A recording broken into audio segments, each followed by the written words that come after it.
After having his home destroyed by a powerful group of mobsters, a young man will have to live alongside thousands of talking cockroaches while trying to escape from a pair of evil criminals. Today we're going to recap the story of the movie, Joe's Apartment, from 1996. At a bus station in New York, a young man called Joe completes his journey to the big city, where he is greeted with several robberies and beatings from local criminals as soon as he gets off his bus. Needing a place to live, the man sets off in search of cheap apartments and is surprised to discover that even the worst buildings in New York have extremely high rents. While walking through the streets looking for a place to live, Joe comes across a man lying on the sidewalk, his body covered in blood. Desperate, he runs to try to help him, but as soon as he touches the man gets up as if nothing had happened. When he checked his stopwatch, he revealed that he had been lying there on purpose, and that for more than 2 days, no one had even touched his body. Soon after, the pair go to a coffee shop, where Walter says that the man doesn't look like he's from New York. Joe reveals that he comes from Iowa, and that he's looking for a new home, since he's new to the city, but doesn't have much money at the moment, and wants to find an apartment that costs less than $100 a month. Upon hearing this, Walter mocks the man along with everyone else in the place and tells him that the only places with a price as low as that are government apartments in the East Village. He explains that these buildings are the most difficult to find, as no residents usually leave, but Walter says there is a way to force them out.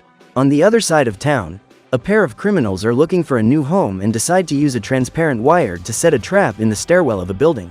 At that moment, a lady comes out of her apartment, and as she passes the wire, she ends up tripping, falling several floors without stopping, and fainting as soon as she hits the ground. However, the old woman gets up immediately after the fall and leaves as if nothing had happened, leaving the people totally confused. Outside, while walking through the city, Joe and Walter come across the lady leaving her building, but at that moment, she chokes, and after spitting her house key in Joe's direction, she falls to the ground, dying instantly. Quickly, the artist has an idea and pretends that the deceased is the man's mother, so that Joe can inherit the woman's apartment and finally have a place to live.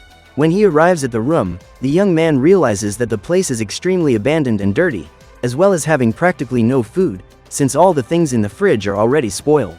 While Joe inspects his new home, several cockroaches watch him and talk about their new companion. Looking for something to eat, he picks up a piece of bread, and even after noticing a cockroach hidden in the food, he doesn't mind, and eats his snack. When they realize that the man is as crazy as they are, the cockroaches are happy, as they realize that they will no longer have to worry about being eliminated by the human.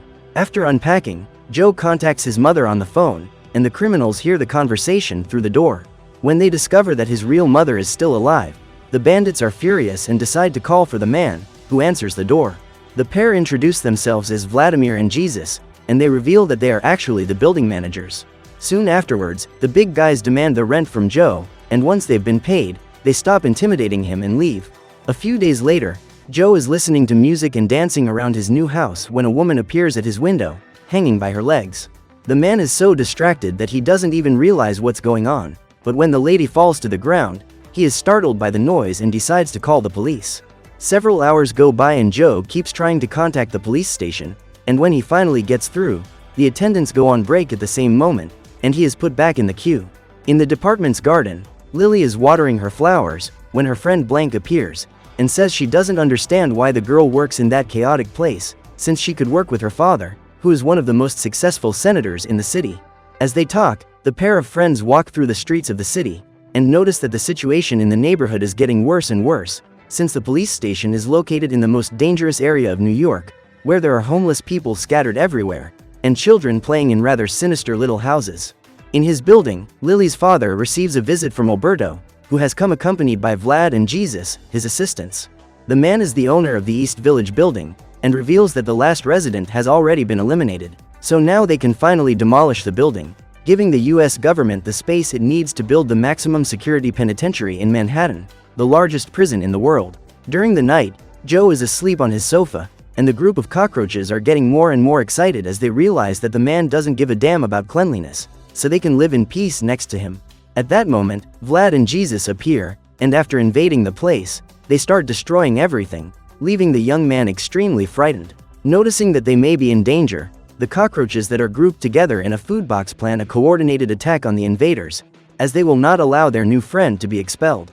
They walk around the inside of the sofa and prepare to save the man. Frightened, the young man tries to hide under the blankets, but ends up sneezing because of the dust. The criminals quickly set off in Joe's direction and are startled to realize that the man's face is covered in cockroaches. After scaring their enemies, one of the cockroaches flies into Jesus' face, paralyzing him while he mocks Vlad, who is enraged by the insults and starts machine gunning the cockroaches with his gun. Despite creating a large hole in the wall, the man missed every shot, making the cockroach hunt him even more. Furious with the situation, the bandits shoot everywhere in the apartment, destroying all the furniture. When they try to reload their weapons, they are stopped by the cockroaches, who spread out around the pair, surrounding them on all sides. Immediately afterwards, one of the little ones pulls at the carpet on which the men are standing, causing them to fall to the ground. With the invaders completely defeated, the cockroaches order them to leave and never try to hurt their human friend again. Extremely frightened, Vlad and Jesus take off running, but as they run, their shoelaces are pulled by the little ones, causing the pair to fall down several flights of stairs. Without understanding what is going on, Joe tries to get away from the cockroaches, who calm him down while saying that they admire his way of life, and for this reason, they have decided to protect him. Joe reveals that he is surprised to discover that his new companions can talk, and one of the insects reveals that the group can do much more than that. With all the cockroaches together, they put on a musical performance for their new friend, who is so tired that he falls asleep in the middle of the big show. The next day, Joe wakes up thinking it was all just a bad dream and goes into the kitchen to have breakfast. While reading his comic book, the young man prepares his cereal, and without realizing it, he dumps several cockroaches into the bowl. When he puts the spoon in his mouth, Joe realizes that something is wrong, and soon after removing it, he finally realizes that he was about to swallow his companions by accident.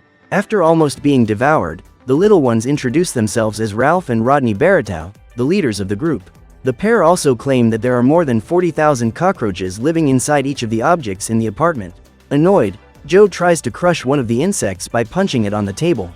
However, he ends up making a mistake and the impact causes a pan from the cupboard to fall on his head. The cockroaches quickly remove the object from the man's head and tell him that they want to live in harmony with him, so he doesn't have to worry about exterminating them. Furious, the young man decides to leave for work and gets on his bike to start his shift delivering pizza. The cockroaches' pursuit of the man only makes his situation worse and worse, causing him to be fired from several jobs and not to be called back for any other vacancies. With nowhere else to go, Joe decides to go home, and while he sleeps, the cockroaches gather around him and try to find a way to help him, while they drink the beer the young man downed. At that moment, a stray cat invades the apartment, and all the insects flee desperately, hiding in the surrounding area. The problem is that little Ralph can't hide in time, and after being cornered by the stray cat, he tries to distract him, while a cowboy cockroach uses a string to lasso the animal's tail. At the same moment, the cat goes completely berserk and starts running all over the place, trying to free itself from its adversary. In the midst of all the chaos, the animal bumps into Joe's aquarium, causing his goldfish to be thrown away, landing inside the man's mouth. Soon afterwards, the cowboy insect lunges towards the human, who manages to dodge, but is still hit by the cat, which jumps after its prey and ends up getting stuck in the man's face. While a fierce fight rages between the two, the man's companions shout his name, getting more and more excited.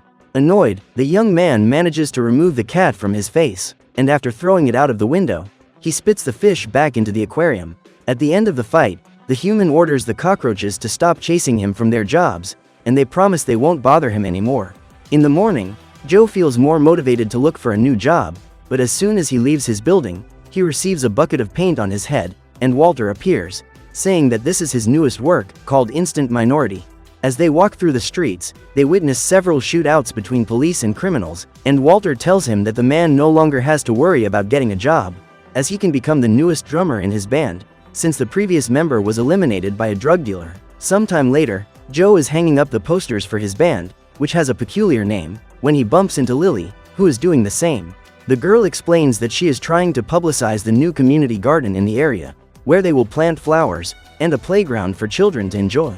During the night, the man tries to write a romantic letter to Lily, but is caught by the cockroaches in the building, who try to give Joe some recommendations.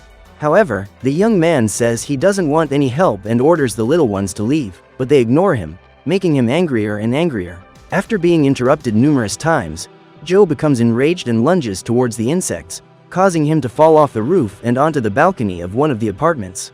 The next day, Joe goes to the city center and chases the local animals while collecting the waste of several different species to create a homemade fertilizer for his friend Lily.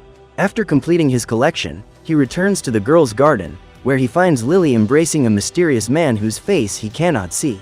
What he didn't know was that this was actually the girl's father, who had come to visit her after work. They go to a coffee shop, where Lily reveals that she is leading a construction project, and explains about the community garden she plans to create in the East Village neighborhood. When he hears this, the old man becomes extremely worried and tells her that the maximum security prison he is planning to build will be in that same area, as it is the most dangerous place in the city. Outraged, Lily rebuts her father, saying that until her gardening license expires, she will have the support of all the residents of the neighborhood, so that she can prevent the Manhattan prison from being made. Back at the apartment, Joe checks his mail, and after distributing dozens of letters sent to his cockroach friends, he discovers that he has received a letter from his mother. In the message, the woman says she has managed to find a job for her son at a sanitary products company, whose owner is a friend of many years. Excited, Joe goes to the Smith building, where he has his job interview with the head of the company. He spends several hours answering questions from the old man, who still has strong feelings for the man's mother. Even so, the man ends up being hired, and when he goes to the place where he has been assigned, he realizes that he will have to collect all the products used in the toilets of a large soccer stadium. After a long day at work, Joe returns home to find his disgusting companions watching a macabre TV program that only insects can access. Feeling depressed, the man decides to go to bed to rest, but at that moment, one of the cockroaches tells him that the homemade fertilizers have worked, and Joe realizes that he has managed to create a new plant with his bag of animal waste. Meanwhile, Lily and her friend Blank continue building the community garden when Joe shows up and presents the woman with a new plant. After a few minutes of conversation, the girl finds one of the sanitary products that have been collected, and in order not to panic her, the young man decides to lie and explains that these objects are nothing more than natural garden perfumes. Excited by her discovery, Lily asks him to bring her even more perfumes so that she can spread them all over the community garden. However, Joe tells her that he will only do this if she goes to see his band, which is going to perform that evening, and, having no other choice, she accepts the offer. A few hours later, Joe is arriving at his company's building when he suddenly sees his boss being arrested. He approaches him to find out what's going on, and the director explains that his company has been sold to another corporation, so the Smith Sanitary Products brand no longer exists. One of the women reveals that a feminine products company will take their place in the building, causing the man to be fired once again. That night, Lily and Blank go to the town's nightclub, where they watch Walter's band play on stage. The problem is that the man is terrible on the drums, and the artist decides to make fun of his friend, causing everyone in the place to laugh at Joe, who leaves in shame. Soon after, Lily goes after her friend to try to console him, and after being asked about her supposed boyfriend, she reveals that it was her father who was hugging her the day before. During the conversation, the young man invites Lily to his house, and she accepts, but what Joe doesn't know is that the cockroaches are still in the apartment, where they continue to sing and have fun together. While presenting the residence to his friend, the man tries to pretend that everything is fine, ignoring the cockroaches that are scattered everywhere. The little ones watch their friend through the chandelier, and when they notice that the pair are about to kiss, they get more and more excited, swaying from side to side. At that moment, the object breaks and hundreds of cockroaches fall on the couple, leaving them extremely terrified. Lily quickly runs down the stairs in despair, and as she leaves the building, she realizes that her garden has been completely destroyed and incinerated. When she realizes that the whole place has been vandalized, the girl agrees with her father and says that the East Village neighborhood should really become one big prison. Disgusted, Lily leaves, without even noticing that Vlad and Jesus were the real culprits behind the fire. Back in his apartment, Joe decides that he will no longer tolerate the presence of cockroaches in his home and prepares to start a war against the insects. After a few minutes away, the man returns in his battle dress and uses a poison grenade, causing all the cockroaches to flee in desperation. To get rid of the insecticide, the insects knock a trophy off the shelf, which falls to the ground, lifting one of the wooden boards and throwing the object out of the window. However, the man doesn't give up and uses his ammunition belt to throw cockroach traps everywhere. Quickly, one of the insects throws one of the traps at the man, who slips and falls to the ground, fainting instantly. During the fight, the pair of criminals arrive at the building and start pouring gallons of gasoline all over the place. Meanwhile, Joe regains consciousness and realizes that he has been completely tied up by the insects, who intend to finish him off with the poisonous spray that has always been used against them. Just as the man was about to be eliminated by the little ones, the bandits light a match, causing an explosion of flames that starts a huge fire and sends the cockroaches running. With a lot of effort, Joe manages to free himself and tries to escape from the building, as the fire is getting bigger and bigger. When he notices that all the floors are on fire, He tries to climb down carefully, but ends up tripping and falling down several flights of stairs until he reaches the exit. The next morning, Joe gets up amidst the rubble of the building and finds a large sign that says that the Manhattan prison will soon be built on that land. Worried about his lover, he goes to a public telephone and calls the police station where Lily works. When the girl answers, Joe asks her if she's all right, but Lily is still very angry about everything that's happened, and hangs up on him. Despite being rejected again, the young man takes a bus to go to the woman's garden, but it's too late as all the plants have already been removed from the alley. At the end of the day, Joe realizes that he can no longer live in New York, and decides that he will go back to Iowa. As soon as he says this, the man is met by Vlad and Jesus, who punch him in the face and leave. At that moment, Ralph and Rodney find Joe passed out in the rubble, and feel extremely guilty about the situation the man is in. So they form a plan to help their friend, and infiltrate the city's registry office, where they work through the night, altering hundreds of records and pieces of information about Joe and the building he lived in. At dawn, the little ones continue with their mission and collect thousands of flowers and plants throughout New York so that they can rebuild Lily's garden. The cockroaches then make their way to Smith's former boss, who now lives as a homeless man.